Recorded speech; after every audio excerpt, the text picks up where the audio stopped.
Okay, let's start. The last lecture I started by introducing the chapter on cybernetics. So, cybernetics is the science of thinking about systems that are trying to achieve some goal. It means they have a certain function.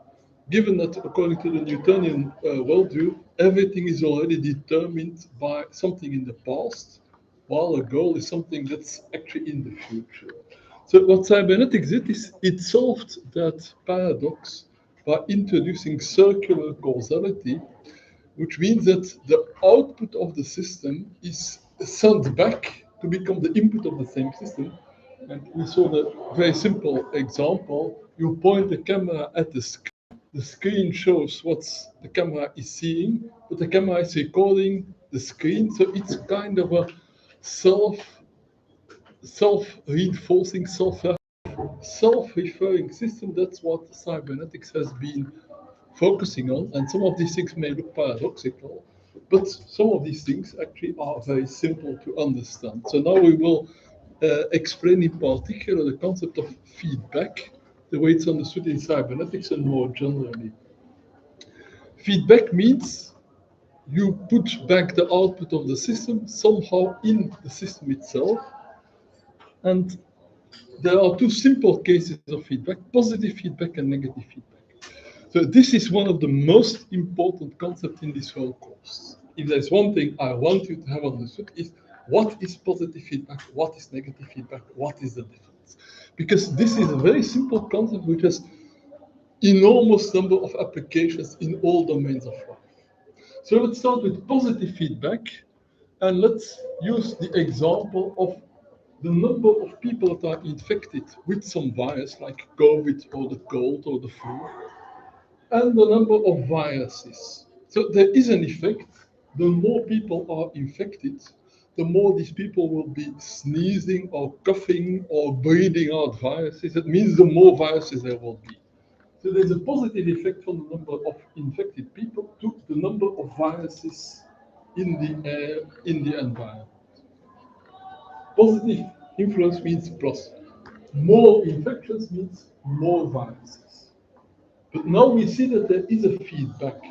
If there are more viruses in the environment, people who are not yet infected are more likely to catch some of these viruses. If I'm breathing in the air that somebody who was infected just sneezed out, I will also get infected.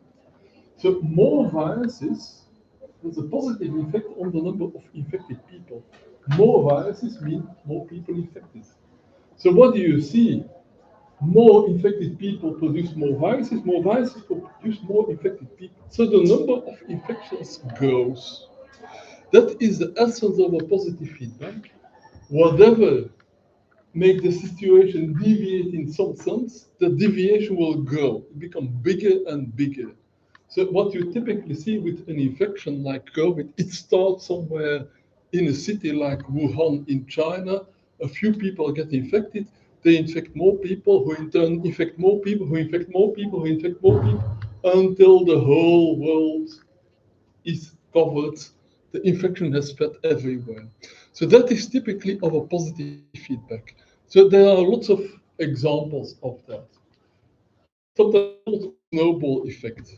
Imagine that you have a mountain where there's a lot of snow, and so snowball starts rolling down the mountain, well, the more the snowball rolls down, the bigger it will get.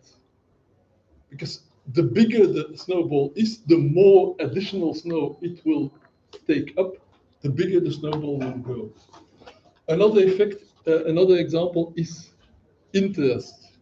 If you get, let's say, 5% interest on your bank account, next time you will have more money, but more money means also you will get more interest. So the 5% on the sum that you had initially, assume that you start with 1,000 euros, 5% means that you will have 1,050 after 1 year. But now you will get 5% on 1,050, so you will get more than 50 euros on the next one. And like that, compounded interest means that your sum will go, and it will go ever more quickly. This kind of growth is typically what's called an exponential growth. That means that the amount that it grows is proportional to the amount that's already there. So the bigger it is, the faster it will go, the bigger it will get. Another example of this is a chain reaction. What starts a nuclear explosion? There are some radioactive atoms that are unstable. That means that they fall apart in smaller parts, like neutrons. When these neutrons hit another radioactive atom, they make that atom also fall apart. But if you have enough radioactive together in a nuclear bomb, the more that fall apart, the more they will make the others fall apart until they all disintegrate. And then you have a nuclear explosion. So positive feedbacks typically lead to what are called explosive or exponential growth. It starts small and it then grows bigger and bigger very quickly. So whenever there is a system with a positive feedback, you know it's dangerous. If the positive feedback is a good one, okay, that may be positive. For example, if you have more money on your bank account, you will get even more money. You want that. But if the positive feedback goes in the other direction, rich getting richer, may also mean poor getting poorer. If you are poor, you can't maybe pay for your health insurance. If you can't pay for your health insurance and you fall ill, you can't get healthy again. If you're not healthy, you will not be able to work. If you're not able to work, you don't get money. You get poorer. So positive feedbacks can go in a positive direction, they can go in a negative direction. The positivity is the fact that it grows. It's not that the result is good. The result can be good, the result can be bad, but generally the result is that things explode. They just go and go without limits. Of course, it can't go on without limit. What typically happens is that after a while, the maximum number is achieved. In the case of infections, well, you can't infect more people than there are on Earth. So once everybody who has been in contact with the virus has either been infected or become immune, the pandemic stops. So positive feedbacks typically will have to stop at some moment because they can't go on forever. But when they stop, usually they have really kind of exploded into something very big. So that's why positive feedbacks are a very important phenomenon. And whenever there is a system with a positive feedback, be very careful. It can be good, it can be very dangerous. So let me explain more further. I'm speaking about a positive feedback I'm looking at causal influences. The influence of infections on viruses is positive, the infection of viruses on infection is positive, so the whole is positive, the whole grows. But it could be that these two influences are negative, and two negatives in mathematics gives a positive. -1 times -1 is +1. So let's see how that would look. If instead of looking at the number of infected people, I look at the number of healthy people, if more people are healthy, there will be less viruses, but negative influence of healthy people on viruses. But if more viruses are, there will be less healthy people. So the viruses have a negative effect on the healthy people. The healthy people have a negative effect on the viruses. But of course, it's the same thing. The only thing is that here I have put healthy people. In the other case, I put infected people. The net effect is the same. The number of viruses grows. The the number of infected people goes, the number of healthy people goes down. But they reinforce each other. So what you need to think about is not that there is a plus or minus in one of these groups, but that the total number of pluses or minuses, there should not be an uneven number of minuses. If there is an even number of minuses, like in this case, the minuses annihilate each other, the whole thing is positive. So I could have a number of intermediate steps in there. What you need to do is you look at the loop. If the total number of minuses in the loop is uneven, it's negative. If it's even, it's positive. So the positive one is if you have an even number of minuses or no minuses, because 0 minuses, of course, is also even. So let's then go to the negative feedback. The negative feedback means there is an uneven number of minuses. In the simplest case, there's just one minus in the loop. Here the example is grass and rabbits. Rabbits is what the grass is what rabbits eat. More grass means the rabbits have more food, means the rabbits can multiply. So more grass means your number of rabbits will increase. But now the rabbits, of course, are eating the grass. So the rabbits have a negative influence on the grass. More rabbits means less grass.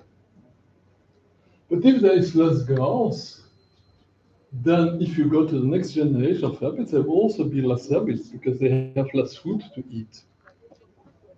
But if there are now less rabbits in the next generation, there will be less grass eaten, which means that the grass can recover.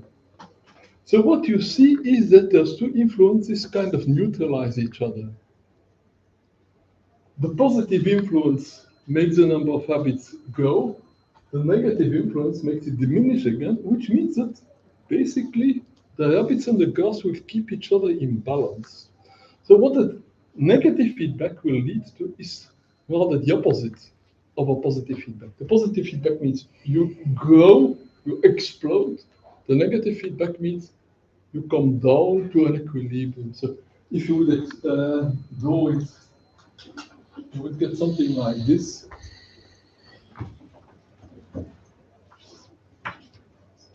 So if this is time, and this is, let's say, the number of rabbits, you would start with lots of rabbits and they would go down. You would start with few rabbits and they would go up.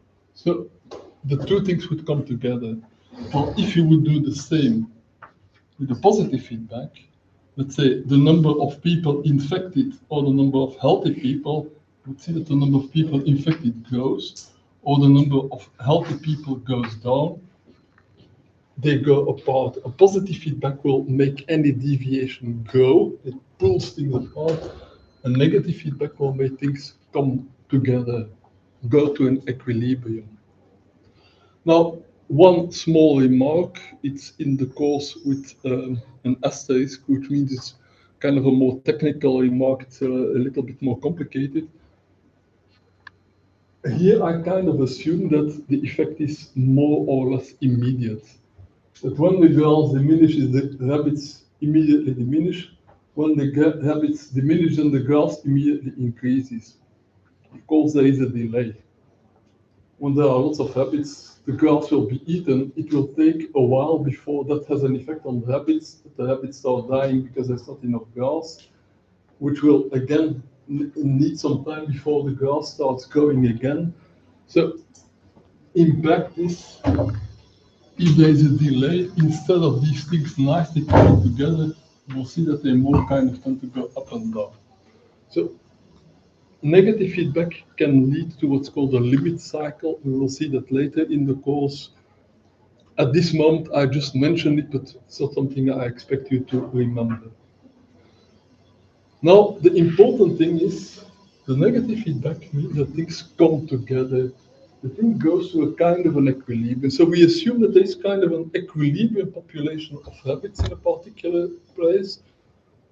Enough rabbits so that the grass that's growing will be eaten, but not so many that all the grass is eaten. So rabbits and grass kind of converge to this equilibrium where both the grass and the rabbits can grow and not become too big. And that is now what allows us to think of a goal-directed system. This equilibrium to which a negative feedback converges, that can now become a goal. If we imagine a system that has a negative feedback, that system will converge to this goal. So that is the fundamental idea of cybernetics. If you have a system with a negative feedback, it tends to converge to a particular state, a particular equilibrium state, and that particular state can be a goal. Now, what's the difference between an equilibrium and a goal? An equilibrium is something that you achieve spontaneously. The system just stops functioning. A goal is something that you need to actively intervene. So in terms of what we spoke about equilibrium in the previous chapter, we spoke about a far from equilibrium system. A far from equilibrium system is a system where you need to actively intervene. That means that energy needs to be spent in order to achieve this far from equilibrium state. Well, a goal will typically be a far from equilibrium state. That means a state that requires intervention, that requires energy consumption, use of energy to achieve it. So let's go to what then is a cybernetic system using this negative feedback. Well, there is a classical example because it is so simple and still so effective. That is the thermostat that we all have in our home. How does a thermostat function? Well, it has a particular goal temperature. You can program your thermostat. For example, you program it for a temperature of 22 degrees Celsius. How does the thermostat function? Well, there is a sensor in your home, a thermometer that registers the temperature, and it notices whether the temperature is below the set value, 22 degrees, or above. So how does it work? Very simply, if it is below, it will switch on the heating, temperature will go up until it reaches the goal temperature, 22 degrees. And then the thermostat will simply turn off the heating. So there are just two things the thermostat does. If the temperature is below the goal, it switches on the heating. If the temperature is at or above the goal, it switches off the heating. That's all it does. The net result is that the temperature stays almost exactly at your temperature, your desired goal temperature of 22 degrees. Why is that? Because what the thermostat is doing, it is compensating for perturbations. That's a term in cybernetics. A perturbation is something that makes you deviate from your goal. If it gets cold outside, the temperature in your house will go down. At a certain moment, it goes below the 22 degrees. At that moment, the thermostat switches on the heating. So it compensates for the perturbation. By starting to heat, it compensates for the cold that comes in from the outside. The moment it goes above, now it's not what you want, to switch off the heating, which will make the house cool down again. Now, if you would have not only a heating but also an air conditioning, then if it goes above, it will switch on the airco.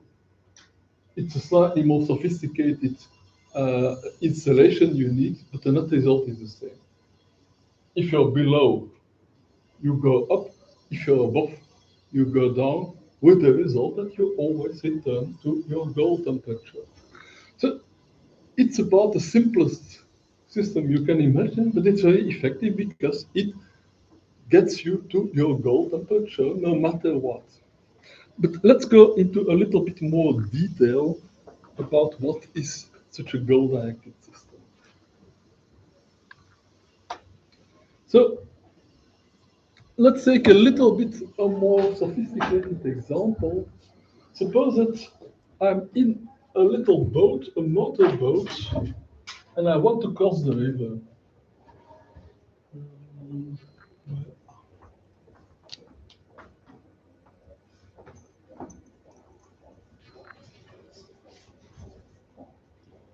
So here is the river.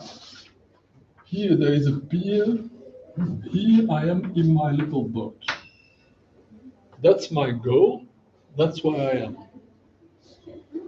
So I need obviously to start moving in that direction. But while I'm moving across the river, there will be perturbations. There may be some flow of the river that pushes me to the left. What do I do when I notice that I'm deviating to the left? I turn the steering wheel to the right, so I compensate. But now suppose that there is a little bit, some wind, and the wind pushes me too much to the right. I will again turn my steering wheel and I will compensate until I am at my goal. So that is the essence of cybernetics. It is steering, and actually the word cybernetics comes from the Greek Kubernetes,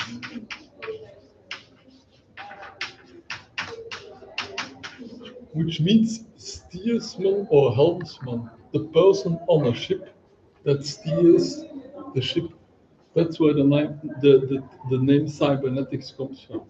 So cybernetics is the science of steering, or the more common term is control.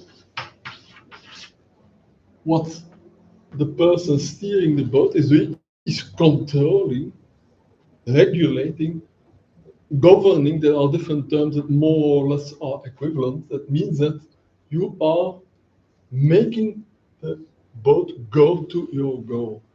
Whatever deviation there is, you compensate for the deviation. So that is the essence of cybernetics. You have a goal.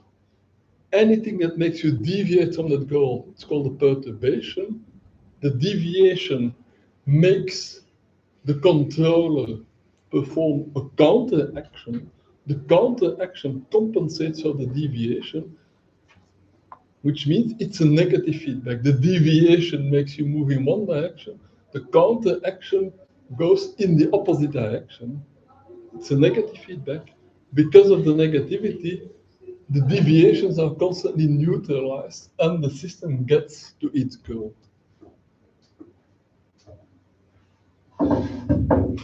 So that's the essence, and now go into a little bit more detail. What do you need to have such a goal-directed system? Obviously, you need to have a goal. That means that somewhere in the system there must be some kind of a programming of knowing when to stop compensating. The thermostat will stop heating when it reaches the 22 degrees. I will stop steering when I have reached my goal.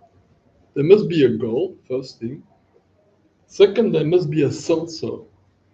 Somehow the system must sense where it is. If the thermostat doesn't know what the temperature is, it can't compensate. If I can't see where I am, for example, suppose that I'm in deep mist, I can't steer towards my goal.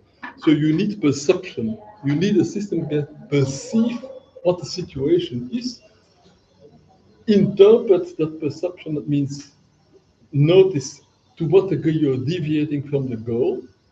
And once you know I'm deviating, let's say, too much to the left, then the next step is to take action. It means the system must be able to take action. Action, if I deviate from the left, I go to the right. That action follows the rules of negative feedback. Deviation in one direction means action moving in the opposite direction, so neutralizing the deviation. And finally, I need knowledge. I need to know what do I do to compensate. In the case of the thermostat, the knowledge is trivial, it's extremely simple. If the temperature is too low, switch on the heating. If the temperature is high enough, switch on the heating. In the case of my little boat, it's also pretty trivial. If I deviate to the left, I turn steering wheel right, and vice versa. But imagine now that I'm not in a motorboat, but I'm in an airliner where I have lots of different panels telling me how fast I'm going, how much how high I am, how fast, how much I'm tilting to the left or to the right. It will be much more complicated than steering this little motorboat. So steering in general requires knowledge, and that knowledge can be trivial in the case of the motorboat or in the case of the thermostat, but it can also be very complicated. The airline pilot needs to have a lot of training before the pilot can steer an airplane. So cybernetics, a cybernetic system has first a goal, second a perception of to what degree it's deviating from the goal or in what way it's deviating from the goal, a knowledge that says if you're deviating in this direction, then you need to perform that action. And finally, it needs to have the action to perform. So let's put that in a general scheme. So here I have called it an agent or a control system. An agent is something that acts in order to achieve its goals. It needs to have a goal. It needs to have a perception of how am I with respect to my goal? Am I deviating in this direction or in that direction?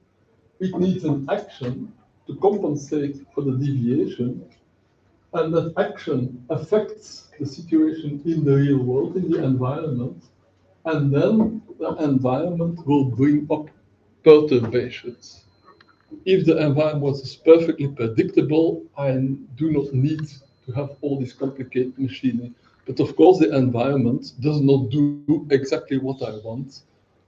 If the temperature in Belgium would be always the same, I wouldn't need any thermostats. But since the weather changes, there are perturbations. There are things that make me deviate from my goal. So I need to know what the perturbations are. So this is a very simple and general scheme, but that explains a lot of things. So if there's one thing you remember from cybernetics, it should be this thing. There is a loop, a feedback. The feedback is negative. And the feedback has two inputs, the perturbations from the environment and the goal from inside myself. Inside myself, I know what I want to achieve. I compare what I perceive with my goal. On the basis of that, I decide about what action. The action interacts with the environment, which will typically throw up new perturbations. I need to check again, am I successful or has the perturbation been too big? I perform a new action. There is a new perturbation, there's a new perception, etc. The whole thing is constantly looping. So to show that this system is very general, let's take a much more complex example. So the thermostat is about the simplest example you can take. Let's now think of an example of a multinational company like, say, Pepsi-Cola or Coca-Cola. What's the goal of this multinational company? To make as much profit as possible on the long term. What are the actions they can perform? Starting new factories, starting publicity campaigns, saving money, employing new people, appointing new managers, lobbying with the government to, for example, to not to have a sugar tax. There are thousands of different actions that a multinational company can take to try to increase its profit. But of course, the environment will not always collaborate. Maybe the government decided, after all, we should have a sugar tax, and therefore, from now on, the Pepsi-Cola or the Coca-Cola drinks will become more expensive, which means that people will buy less Coca-Cola, which means that Coca-Cola will make less money. So that's a perturbation.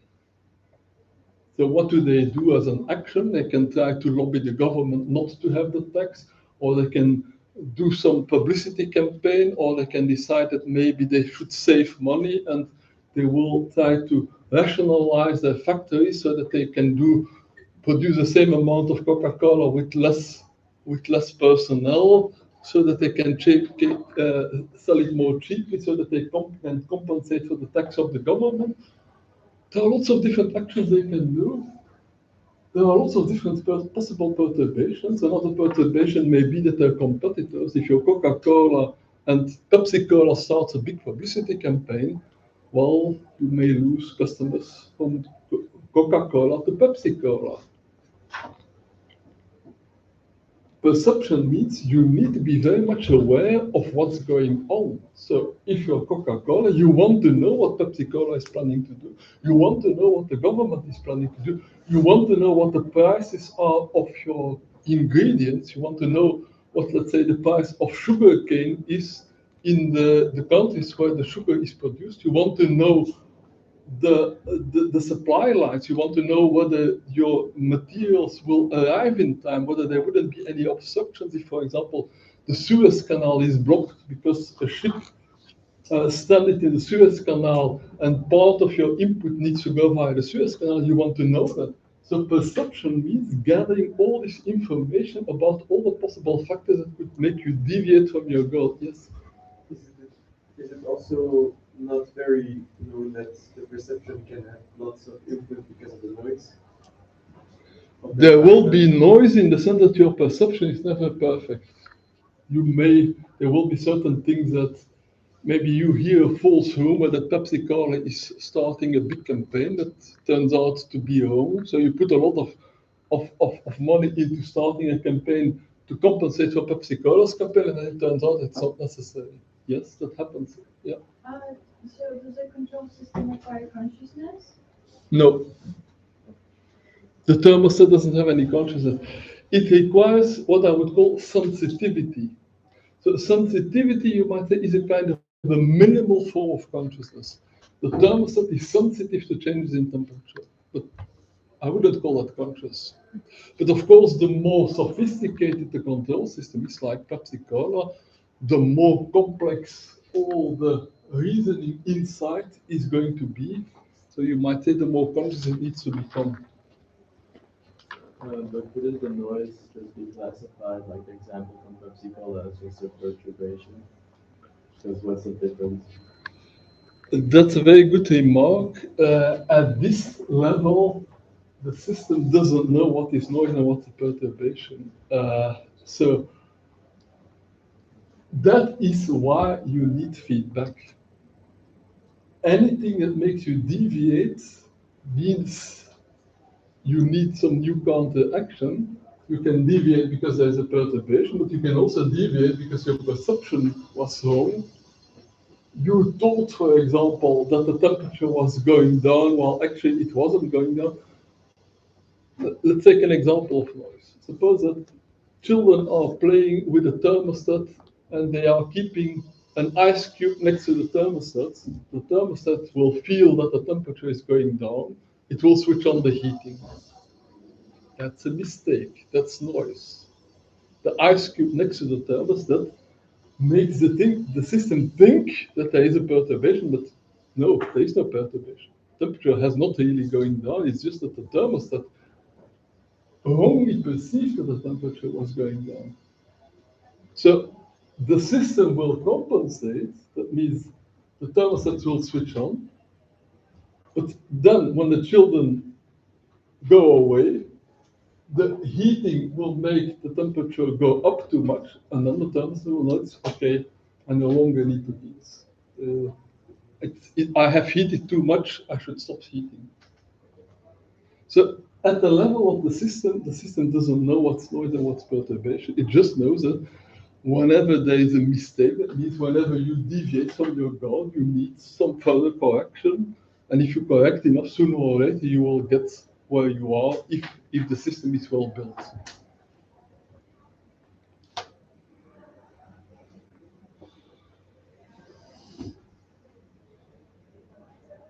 So we can go one step further to make this scheme, which is in say very simple, a little bit more complex. And that is by noticing that you can have a hierarchy of goals. A hierarchy of goals means that there are the higher goals and then the subordinate goals. So we spoke as an example of a goal-directed system, a lion. A lion has the inbuilt goal to survive and reproduce. All living organisms have this inbuilt goal. what in evolutionary terms we would call fitness. In order to survive, the lion needs to eat. So a subordinate goal is, the top goal is surviving, the subordinate goal is eating. But in order to eat, the lion needs to hunt. So hunting is subordinate to eating, and then when the lion decides it's time to hunt, it will choose a particular target, let's say a particular zebra, as being the one that the lion runs towards and tries to catch. So catching that zebra is again a subordinate goal. So you have the hierarchy of goal of the top goal. The lion wants to survive. In order to survive, it needs to eat. In order to eat, it needs to hunt. In order to hunt, it needs to catch a particular zebra. So you have a hierarchy of goals. Now we have this very simple scheme. So forget the top part, that's the same scheme as before. You have the disturbances or the perturbations, you have the perception, you have the action, and you have the goal. So how do I install a higher order goal? Simply by having the goal at the lower order being the action of the goal of the higher level. So let's say that the lion is hungry. Goal 2 means satisfy your hunger. Goal 1 is catch that zebra. So what the higher level goal says, satisfy your hunger, it sets as its action time to catch that zebra. So that is how you can build goals the one on top of the other. Now, in the case of the lion, it's pretty complicated. So let's go back to our simple example of the thermostat. So goal 1 of the thermostat is keep the temperature at 22 degrees. But my higher order goal is not necessarily to keep the room always at 22 degrees. My higher order goal is to keep the room comfortable for the people that are there, but without spending too much fuel. So I could have a higher order goal that says, if there are people in the room, set the temperature to 22 degrees. If there are no people in the room, switch off the heating and set the temperature to 16 degrees. So the higher order goal sets my lower order goal. The lower order goal is what's the temperature that should be there in the room. 22 degrees if there are people, 16 degrees if there are no people. How can I achieve that? By having an additional perception. I have, for example, an infrared sensor in my room. The infrared sensor notices when people enter the room. When people enter the room, the higher order goal will say the goal 1 needs to be 22 degrees.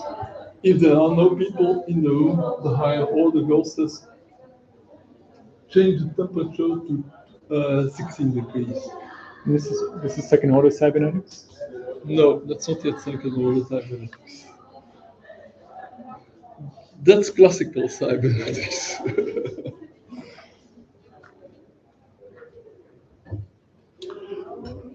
So the basic control mechanism is a negative feedback, but actually there are more control mechanisms, and there are, simply put, 3 types of control mechanisms: buffering, feed forward, and feedback. Feedback is the one we already saw. So here D stands for disturbances or perturbations. E stands for essential variables. That's a term of Ashby, who is one of the founders of cybernetics. The essential variables are the kind of things that you want to keep at the right value. In the case of my thermostat, my essential variable is my temperature. I want to keep the temperature in its right value.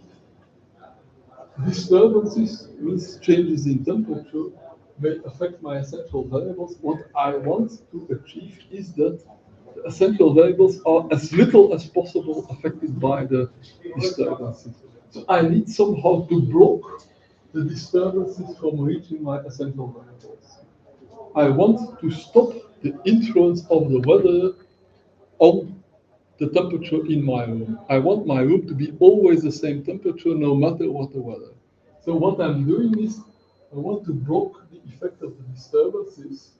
And here you see there's a thick arrow. That means here there are a big influence, and I want to make it a thin arrow. That means I want to minimize that difference.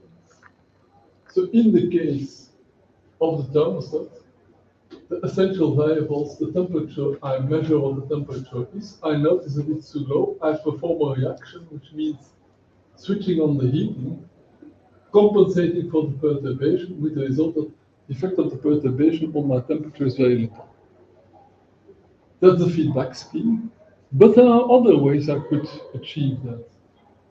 I want to block the effect of my disturbances on my essential variables, and I could do that via what's called a buffer. A buffer is something that simply pushes down the effect of the perturbations. How do I do that in the case of my thermostat? Just a wall. If my room is well insulated and there's good insulation in the wall, changes in the outside temperature will have little effect on changes on the inside temperature. Some other examples of buffers: when I'm driving a car, I wouldn't like my car to go like that. So in a car, I have shock absorbers. So whenever my car drives over a hole, instead of the whole car going up and down, the shock absorbers will dampen the effect of the hole in the road. So a shock absorber is an example of a buffer. A wall with insulation is an example of a buffer. Another example of a buffer: suppose that I need to irrigate my field where I grow wheat with water. So I need to have a regular supply of water. But now there are periods when it rains a lot and there's too much water. There are periods when it doesn't rain, there is no water. How can I buffer that effect? I can build a water reservoir. When it rains, the water reservoir fills up. When it doesn't rain, I can use the water from the reservoir to irrigate my fields. So if the water reservoir is big enough, I will always have a regular supply of water, no matter whether it rains a lot or it doesn't rain at all. So a water reservoir is another example of a buffer. Now, a buffer is in a way the simplest way to suppress perturbation. So you might wonder, why don't I always use a buffer? That is because I define the goal as a state that requires energy, it requires action to achieve. It's not a natural equilibrium. If I was happy to have my room temperature to be the same temperature as the average temperature in Belgium, which is about 10 degrees, well then, perfect insulation would be all I need. If I would have a perfectly insulated house, the average temperature inside my house would be the same as the average temperature throughout all the seasons in Belgium. But well, nobody wants to live at 10 degrees as an average temperature. The ideal temperature is above the equilibrium. So that means I need action, I need energy to get the temperature above the equilibrium. That's why I need the heating. Yeah. Just what does DE? B is buffer. What does DE and R stand for? D is disturbance, E is essential variable, B is buffer. The R? Maybe I should change the letters to fit better with the rest of the code, but well, these are the letters that are traditionally used in some cybernetic schemes. And R? R is a reaction.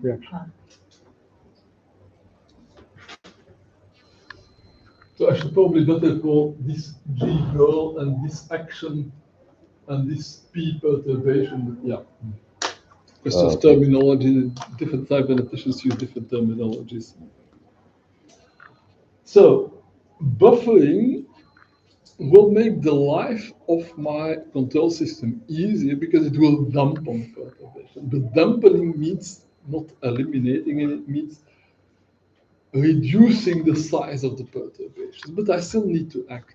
So buffering alone is not enough. So I need action.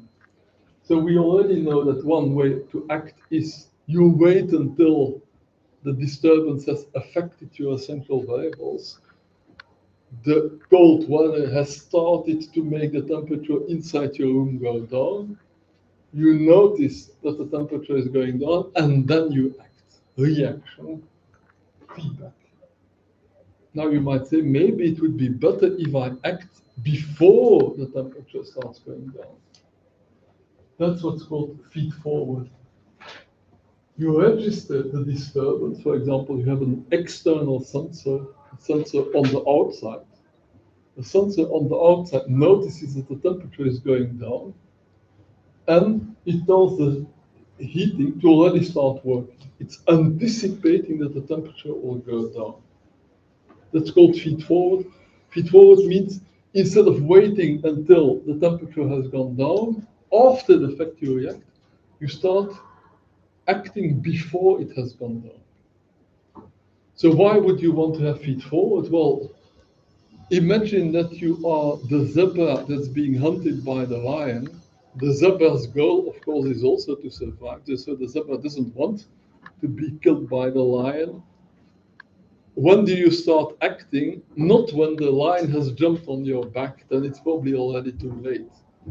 So as a zebra, you would rather anticipate that the lion may attack you. So if you see lions in the distance, you will already start walking in the opposite direction.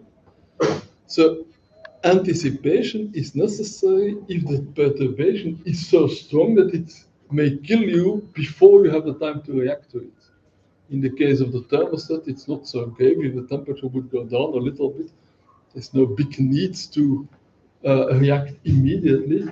In the case of the zebra being attacked by the lion, you wouldn't want to run the risk that the lion would jump on your back before you start running away.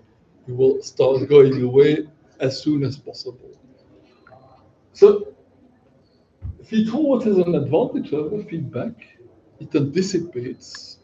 If you start reacting on a perturbation before the perturbation has become too strong, typically you will need to put in less effort because things haven't gone too bad yet. So when you walk away, when you still see lions in the distance, it will cost you less energy than if you have to run the moment that the lion starts jumping on you.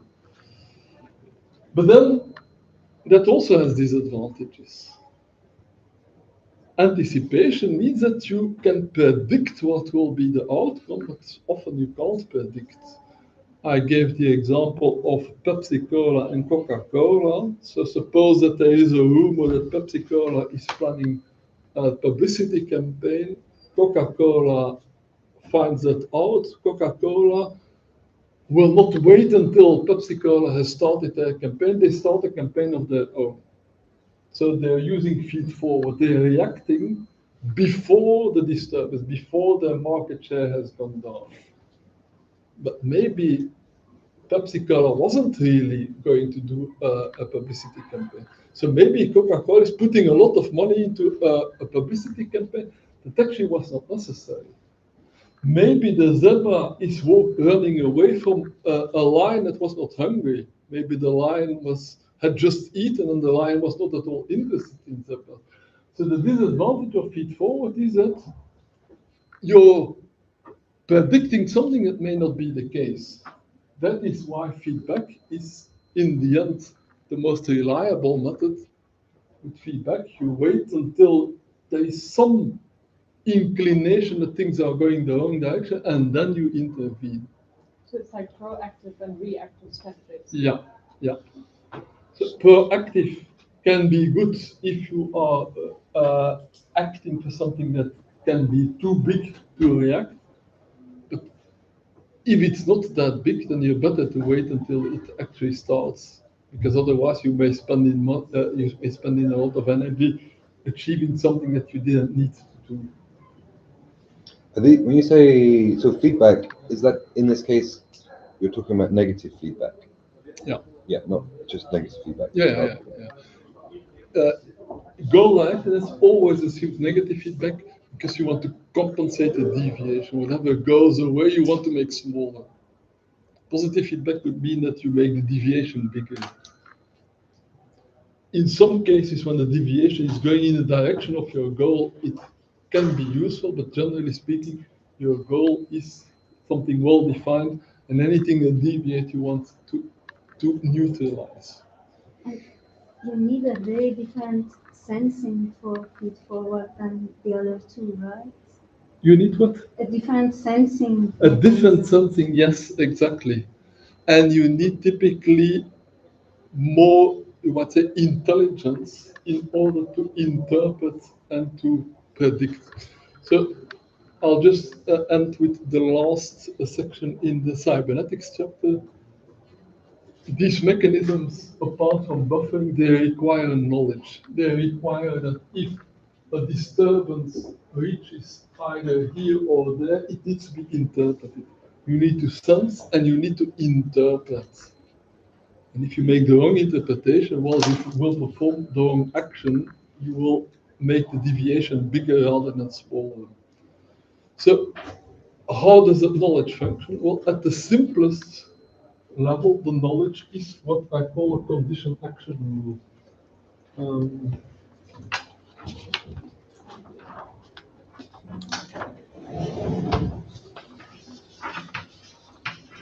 Condition is what you sense, action is what you do. So for the thermostat, temperature smaller than 22 degrees, that's the condition, action, switch on heating. Temperature more than or equal to 22 degrees, switch off heating.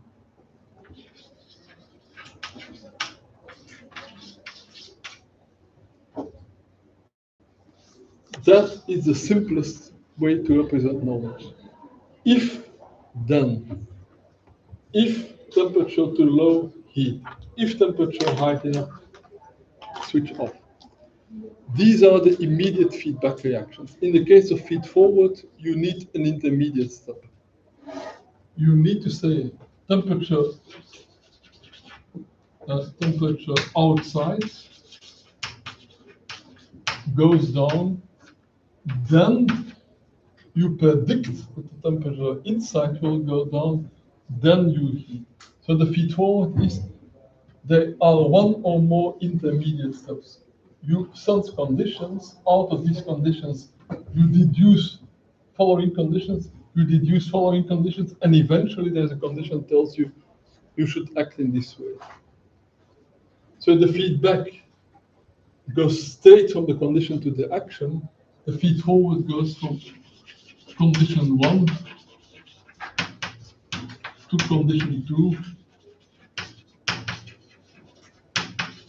to etc. So here you can make a long line of deductions. For example, Coca-Cola may have noticed certain changes in the reactions of their consumers on certain YouTube videos they have made, and they can try to guess that this means that that their consumers are more interested in this thing. So maybe if they make more videos of that type, they will get more people interested, and then maybe they will sell more Coca-Cola. They can make a whole sequence of deductions. Yes? But that wouldn't be programmed into the thermostat, right? The thermostat wouldn't make that extra step. It would just be programmed as a feedback thing with just the sensor being outside. Yeah. Well, it would be implicit in its programming that there is an intermediate step. So, I mean, most automatic systems have a number of these steps in-programmed. Systems like thermostat are pretty rigid. But of course, if you have an AI system that can take into account many more different conditions, and out of these conditions deduce other conditions, and out of these conditions deduce further conditions, and on the basis of that decide. So that process can be as long and as complicated as you want, because the thermostat is the simplest possible.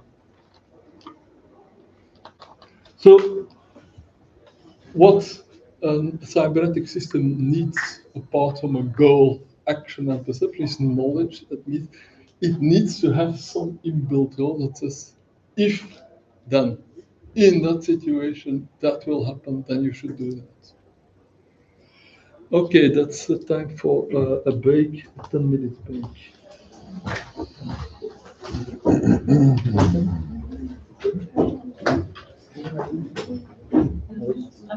I was trying to figure out why some negative feedback systems, instead of reaching equilibrium, they completely eliminate one of the factors. So I was thinking of combustion, right? Because like fuel increases heat, but heat increases fuel, but there is no equilibrium. It just completely eliminates. So what I came up with was like a trinary system, because actually you have fuel in the combustion itself, with the reaction. And because these two feed each other, it ends up decreasing this one until zero instead of reaching an equilibrium point.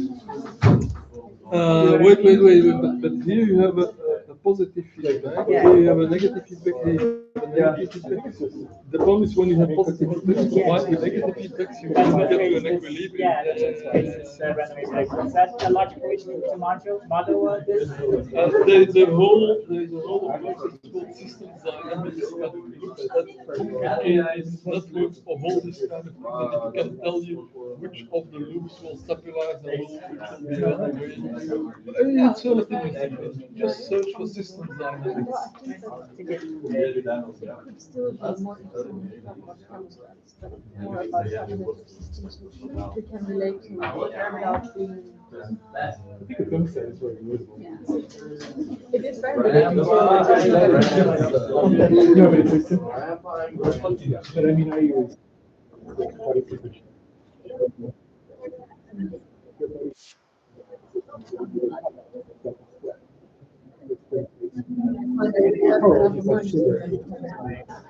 Yeah, but I think And I think that it would be interesting now, no matter how different, I mean, there are different concepts of work. So now lift it up, okay, so what does that mean now, and how can we take it from the thermostat level to a more complex level? Yeah, I think it could make it more interesting. Sure, but I think that what would be now interesting is to decide to with more complex systems, because we also talk about complexity, so it should also in the examples we discuss be more interesting. I'm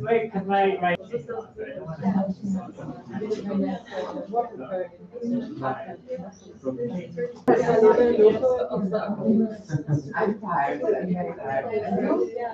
You're going for a Dutch?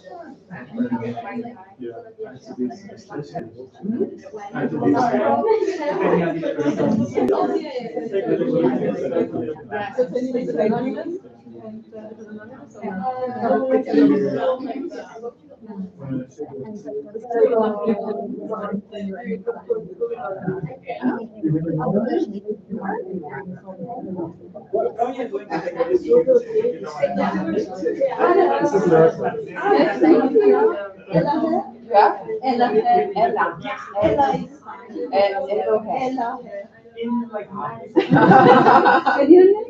But I thought it's also yeah. Ella.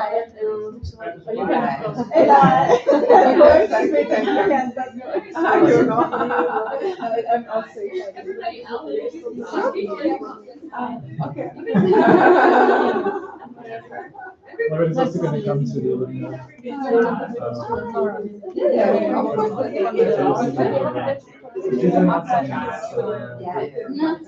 Yes. So you're also in the And you are I work in the EU policy now. That is one of the space for innovation in policy. So it's, but we do also, everyone's idea. For all of our. I think it can have a lot of opportunities. Fundamentals. Yeah, I really enjoyed what this evening because I had the feeling I need it. Yeah. Welcome back. No, but you was just 3 days in Amsterdam. Yeah. Do we have a meeting for, right? Exactly. This one. I'm also jumping on a very crazy EU project by the House of European History, you know? They are like making their 10th year, so it's the 10th year in 2 years. So they are planning a huge co-creative process to kind of decolonize the perspective museum. So they called a lot of different people.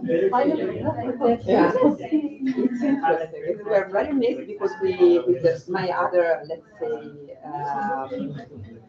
artistic research laboratory, we sent them like 2 years ago some material because we were working about imaginary view. They called up like 2 years later with that, inviting us. That's normal.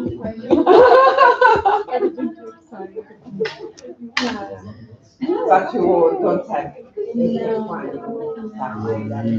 it working? Yeah, but there's this other camera at the back that I was testing because I'm using this camera. Yeah.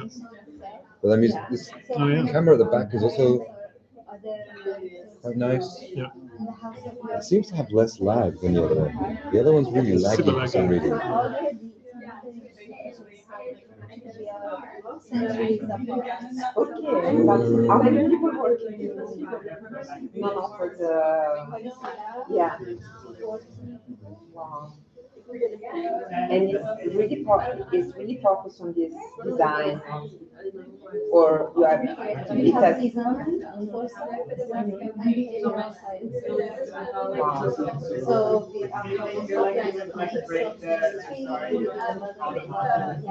Francis, can you wait 2 minutes while you start the stream? 2-3 minutes while you start the stream? Yeah. Okay.